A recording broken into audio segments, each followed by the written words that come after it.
تو مانگیے ٹوٹ کر یقین سے کبھی کبھی، صرف ایک سورہ آپ کی پوری تقدیر بدل دیتی ہے۔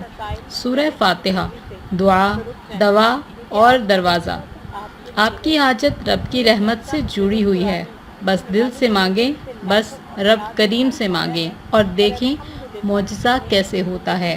کہاں جائیں، کس کے سامنے دل کی بات رکھیں؟ جب ہر در بند ہو، ہر آس ٹوٹ چکی ہو، جب آنکھوں کے آنسو بھی بیکار لگنے لگے، تو پھر صرف ایک در رہ جاتا ہے جو کبھی بند نہیں ہوتا، صرف ایک سننے والا ہوتا ہے جو ہر دل کی آواز سنتا ہے، اور وہ ہے رب العالمین۔ سورہ فاتحہ یہ کوئی عام دعا نہیں، یہ اللہ تعالیٰ کی طرف سے نازل کردہ وہ راز ہے جو سجدے میں ٹوٹے ہوئے دلوں کے لیے رحمت بنتا ہے۔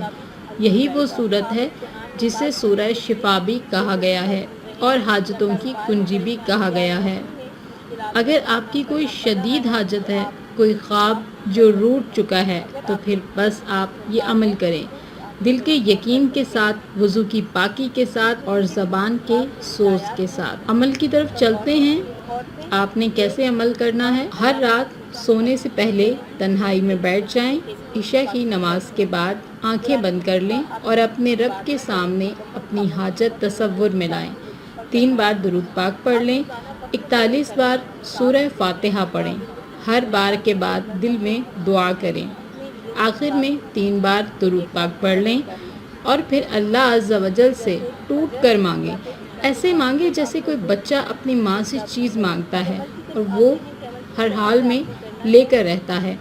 اتنا شدت سے مانگیں، اتنا ٹوٹ کر اپنے رب سے مانگیں، کیونکہ رب کی شان ہے عطا کرنا۔ دل سے مانگیں اور رب کی شان کے مطابق مانگیں۔ کبھی کبھار رب بندے کی دعا صرف تب سنتا ہے جب باقی سب در چھوڑ دیتا ہے، اور جب وہ صرف ایاک نعبد و ایاک نستعین کہہ کر رب کے آگے جھک جاتا ہے۔ تو یہ سورت صرف ایک دعا نہیں، یہ وہ 7 آیات ہیں جو عرش کے نیچے سے اتری اور رب نے فرمایا، میں اپنے بندے اور میرے درمیان نماز کو آدھا آدھا تقسیم کر دیا ہے۔ جب آپ سورہ فاتحہ پڑھتے ہیں تو اللہ جواب دیتا ہے۔ یہ سورت صرف ایک دعا نہیں، یہ وہ 7 آیات ہیں جو عرش کے نیچے سے اتریں اور رب نے فرمایا، میں نے اپنے بندے اور میرے درمیان نماز کو آدھا آدھا تقسیم کر دیا ہے۔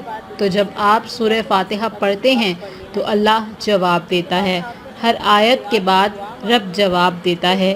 تو مانگیے ٹوٹ کر یقین سے، کبھی کبھی صرف ایک سورہ آپ کی پوری تقدیر بدل دیتی ہے۔ سورہ فاتحہ، دعا، دوا اور دروازہ۔ آپ کی حاجت رب کی رحمت سے جڑی ہوئی ہے، بس دل سے مانگیں، رب کریم سے مانگیں اور دیکھیں کہ معجزہ کیسے ہوتا ہے۔ اللہ پاک آپ کا حامی و ناصر ہو، آمین ثم آمین، جزاک اللہ خیرا۔